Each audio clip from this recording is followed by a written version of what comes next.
it's a very, very interesting situation. Right now, I think that My Gal Betty at 20 to 1 has value. Can she, follow up her runner-up effort in the Natama Stakes? La Pelosa at 15 to 1, perhaps you want to use her. I think Bella Laura, she's won over the Churchill Surface at 20 to 1. I kind of like her in here to close.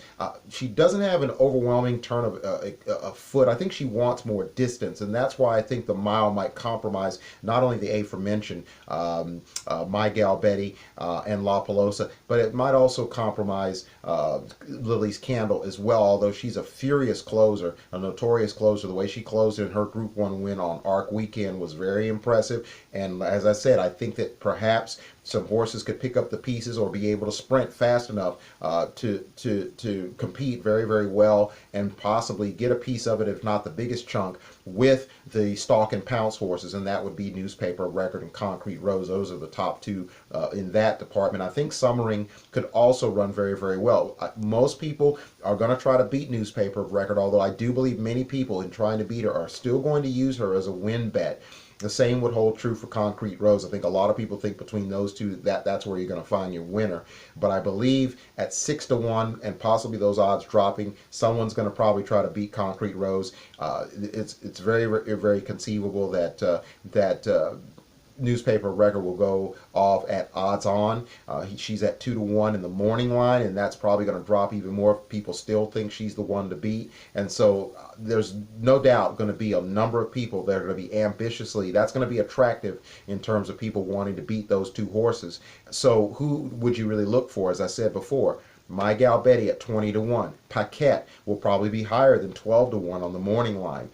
Lily's Candle once again.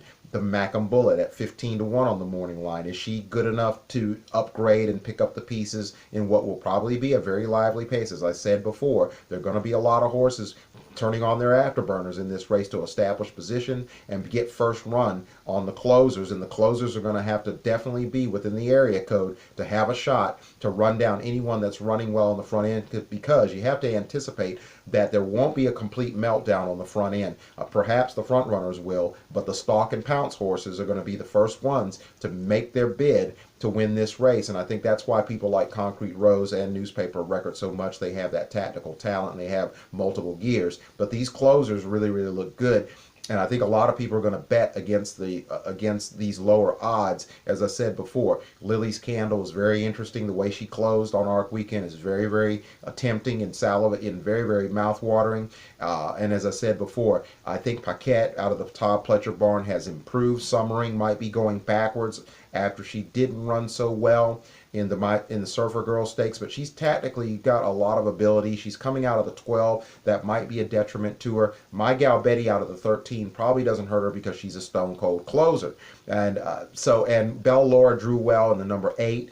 She'll definitely get out run to the first turn or in the early going, and then it's going to be a matter of whether she can navigate the trip. As Jerry Bailey said, with closers you have to have a little bit of pace, and you have to overcome traffic, even though the outstanding ones aren't pace dependent.